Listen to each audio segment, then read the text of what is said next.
We're honored today to have three people join us from TSSA, our favorite organization in the HVAC world. You said that with a straight face. We have Bonnie Rose, who's the president and CEO of Technical Standards and Safety Authority as of 2018. We also have AJ Raval, who's in charge of, or is the director of the Boiler, Pressure Vessels and Operating Engineers Division, and also Sean Montano, who's in charge of engineering for BPV. So without further ado, I'll turn things over to Bonnie and enjoy the show. Thank you. Good morning, everyone. I kind of wish I'd learned how to play golf many years ago when I saw this golf course. We still haven't. We haven't figured it out either. Okay, no.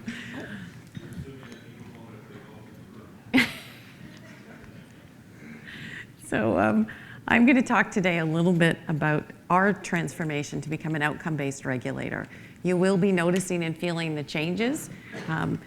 They've been slowly rolling out for the last couple of years, and we'll talk about what we've rolled out and what we're still about to roll out.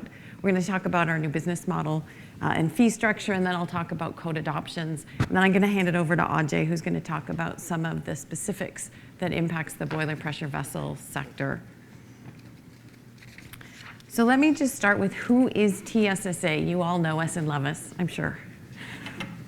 But before TSSA's inception as a not-for-profit and self-funded organization in 1997, it operated as the Technical Standards Division at the Ministry of Consumer and Commercial Relations, which is now the Ministry of Government and Consumer Services.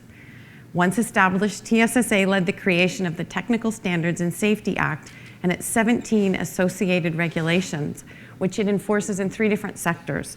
So boilers and pressure vessels and operating engineers is one sector. The other is elevating devices, amusement devices, and ski lifts. And the third sector is in fuels.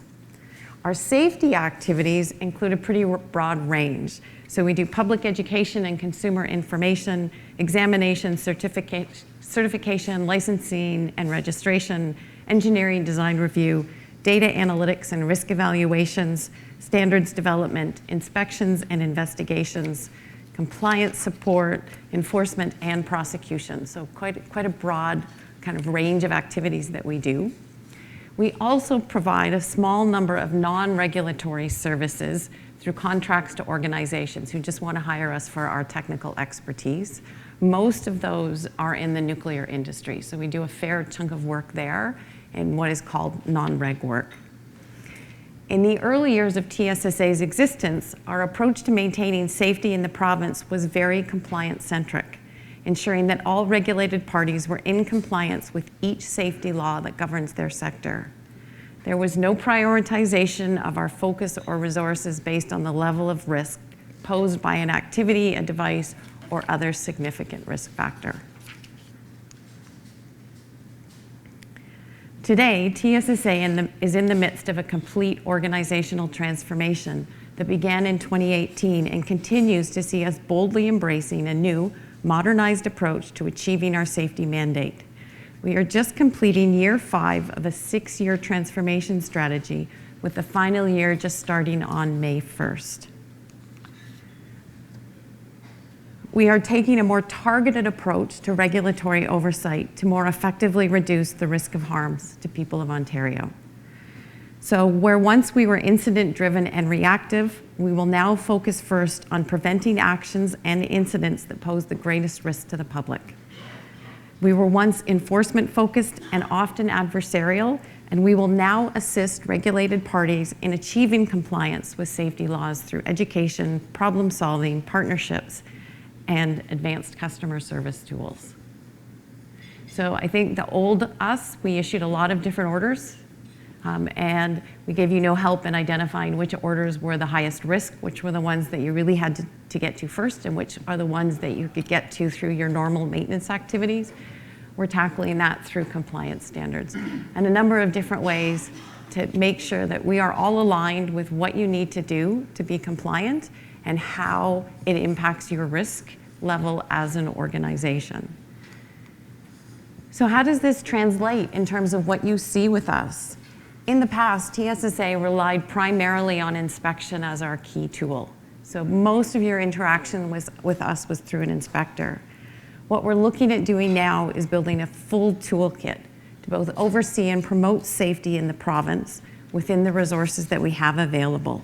So we're going to take the resources that we have and we're going to focus them on the risk. So I called it like ruthless attention to harm reduction. That's really what we're going to be doing to make sure that we improve safety in the province.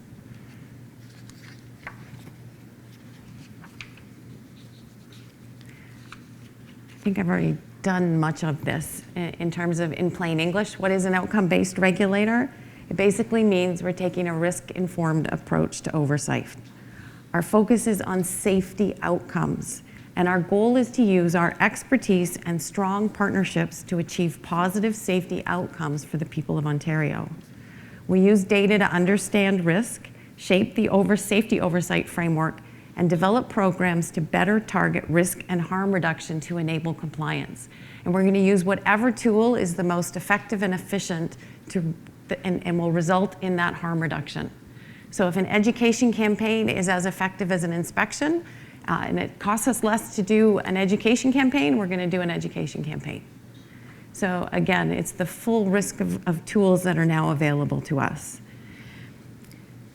Our outcome-based regulatory model is based on a foundational set of guiding principles, which includes focused on reducing the risk of harms to people in Ontario, making decisions that are evidence-based and balanced, responding consistently and proportionately to the risk of harm, regulating clearly, flexibly, collaboratively, and transparently, and utilizing a full toolkit, including authorizations, inspections, compliance support, education, advocacy, and enforcement. We're going to deliver smart and innovative and responsive services that reward compliance and safety. So another way to put it is if you're a really good organization that is complying, you're safe, you're doing all the right stuff, you're going to see a lot less of us. And if you're not compliant, high-risk organizations, you're going to see an awful lot of us. So really kind of in basics, that's what we're talking about with this model. In the move from a compliance-centric regulator to an outcome-based regulator with a greater focus on harm reduction and improved safety, we're committed to engaging in meaningful activities that do not pose unnecessary burden on the industries that we regulate in Ontario. Our journey to become an outcome-based regulator rests on 4 major areas of change. Delivering on system and process improvements to ensure that we have good access to good data, implementing a new business model, using data to improve safety, and shifting to an organizational culture of leadership, accountability, and teamwork. We are prioritizing our internal culture because we know that to be truly effective in our transformation, the change must occur from the inside out. We have made substantial progress in each of these areas through the implementation of several programs and initiatives. I'll share an overview of some of the outcome-based regulator initiatives we have implemented that would be of interest to your industries, and then I'm going to get into a little bit more detail on the ones that have the greatest impact on this audience.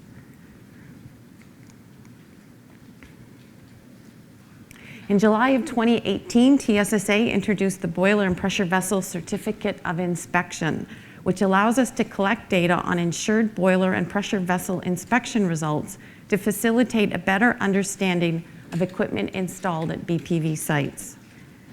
TSSA launched a program in March of 2019 to audit and review insurance companies that perform most of the inspections of in-service boilers and pressure vessels in Ontario. The review incorporated a compliance standard approach to identify high-risk issues and requirements to focus on. In the fall of 2019, we launched the Fuel Standard Order Utility mobile app, which allowed our fuels inspectors to submit standard orders through their mobile devices and be more consistent with issuing orders with the use of drop-down lists and pre-populated information, resulting in more accurate data, which helps both of us. It's really clear to you what we're asking you to do, and it's really clear to us what we've asked you to do. While we recently retired the app, with the launch of the second release of our new IT business solutions for the fuel safety program. Addressing one of the highest public safety risks in our regulated sector, TSSA launched its inaugural Working Together in Our Community, Think Safe, carbon monoxide safety campaign in the fall of 2019, in partnership with local officials and various safety partners to share important CO safety messages and recommend actions for people to take in their homes. Our first major outcome-based regulator achievement was the launch of our compliance support program in the fall of 2019. Leveraging existing data to identify operations and devices with higher safety risks, TSSA began offering direct guidance to organizations that need the most help complying with regulations. And I can tell you, this compliance support is incredibly effective. Of the fuels organization that we've contacted, I think it's a 65% reduction in risk, and in BPV, it's an 85% reduction in risk. And that's from somebody knowledgeable in the sector calling the high-risk companies and saying, you're high risk, do you understand what you need to do to reduce your risk profile? It's working. In response to finding from TSSA's 2019 Annual State of Public Safety Report, which reported that inadequate installation and poor work were major contributing factors to the fuels and CO-related risks in people's homes, TSSA kicked off its first Trunk Slammers awareness and enforcement campaign in March of 2020 to warn Ontarians about the risk of hiring uncertified gas technicians and unregistered contractors. In April 2020, TSSA revised the fuel heating contractor audit program to improve its oversight of heating on contractors by focusing on key areas of risks and developing compliance standards with safety checklists to ensure businesses know what's expected of them. TSSA began to further align its regulatory action with risk by enhancing its risk score analysis in the summer of 2020. TSSA creates and regularly updates safety profiles for its regulated professionals, businesses, and devices, and applies risk score that determine the level of risk these entities pose to the public. In doing this work, TSSA considers a variety of risk factors, including historical inspection data, with greater weighting on the most recent inspections. As TSSA continues its transformation to an outcome-based regulator, its ability to assess and manage risk data is critical to the safety of Ontarians. In November of 2020, TSSA launched the first of 3 phases of the Operating Engineer's Alternate Rules, which offer a risk-based approach to achieving safety compliance in Ontario's plants. In the fall of 2020, TSSA launched a new inspection program for fuel oil distributors with compliance standards based on clear risk assessment, focusing on 6 main regulatory responsibilities. On March 1st, 2021, TSSA launched Release 1 of OASIS, our integrated IT business solution, which provides us with real-time, trustworthy data in our boiler and pressure vessels and operating engineers safety program. This also included workforce planning for that sector. And what basically that means is it's easier to schedule inspections with us. We have a centralized group that you can call in, and I think we meet our service level target, which is 24 hours, something like 98% of the time. So we get back to you and we get that inspection scheduled. In partnership with the Ontario Association of Fire Chiefs, Ontario Municipal Fire Prevention Officers Association, and the Canadian Propane Association, we launched our first patio heater safety campaign in March of 2021. TSSA's new business model went live in May of 2021 with the launch of a new flat fee structure for licenses, permits, and registrations. This new fee structure allows us to strengthen our focus on risk and harm reductions